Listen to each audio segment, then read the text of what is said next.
Insomnia, a rather common thing to this society, but do you know some families in this world are experiencing catastrophic insomnia and are destined to death? Prion, a horrific cause of incurable mad cow disease that can infect humans and degenerate human brain tissue into a spongy appearance until death. And insomnia I talk about is caused by this prion by an inherited form of prion disease called Fatal Familial Insomnia or FFI. We all have prion protein gene PRNP encoding prion protein PRP, but for FFI patients, they have a mutation in PRNP gene.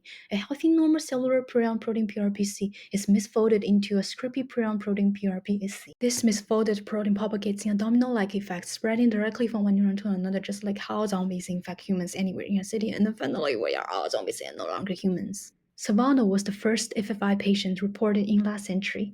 Half open, half closed eyes, about to fall asleep but quickly wakes up. Cannot sleep, but also cannot quite wake up. For normal sleep, we have cycles of both light and deep sleep stages. Deep sleep is essential for all of our cognitive functions. It's a time for both physical and mental restoration. However, Savannah was trapped in rapid eye movement, REM sleep, a phase closer to wakefulness with high brain activity and a lot of dreaming happens. He's even acting out his dreams like now his maybe coming is here. Sadly, just 9 months after the symptom onset, he passed away. Just like its name, it's always fatal and incurable. How could a protein cause this terrible insomnia? It all starts from the center of brain, thalamus. For FFI, accumulation of misfolded prion protein is localized specifically here. Thalamus, the brain's relay station, almost all sensory and motor signals have to pass through here before reaching cerebral cortex. So, its importance in regulating sleep-wake cycles. It has to be working to prepare you to respond to environments when you are awake, but it's also active and should function normally to tune out the external world and make your brain rest when you sleep, especially in non-REM stage. And this sleep-wake cycle is what's broken in FI patients. Based on autopsies from Savannah and his sister, who's also a FI victim, both show dramatic neuronal loss and a gliosis confined to specific nuclei in thalamus, anterior and dorsal-medial thalamic nuclei. It explains why Savannah could not reach to more stable, deeper sleep. Different stages of sleep are characterized by different brainwaves measured by EEG. As we get deeper in sleep, our brainwaves get lower in frequency but higher in amplitude due to increased neuronal synchronization.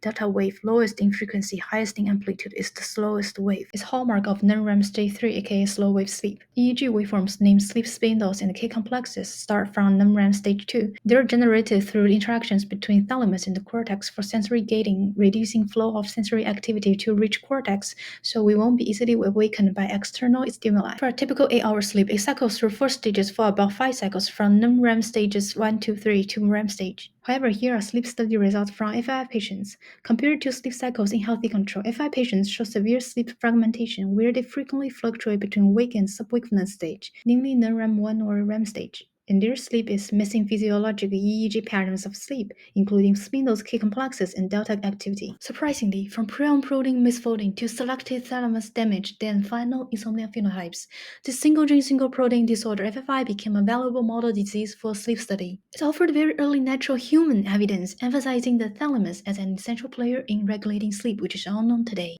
Wait, why don't we just give them sleeping pills every night? They've definitely tried and tried a lot. For instance, haloperidol induced coma in them, diazepam induced sedation. Neither of them induced true deep sleep for refreshment. Neither of them produced any EEG signatures of sleep, especially not spindle activity, which requires thalamus to be generated spontaneously. So they cannot get what we usually benefit from deeper sleep. Also, they experience other symptoms downstream of sleeplessness or simply due to irreversible thalamic degeneration. Because thalamus is not only important for sleep. I truly hope this video won't give you one thing to worry about when you are trying to sleep.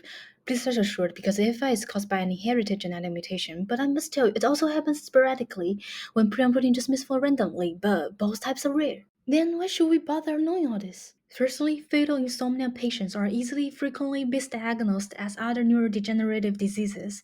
Many patients die silently without knowing the cause of their death. Secondly, researchers have been focusing on developing technologies to reverse genetic mutation and reduce prion production, addressing the root cause of prion disease, including fatal insomnia. However, many more questions about the sleep remain. What's normal function of prion protein? Is it essential for sleep function?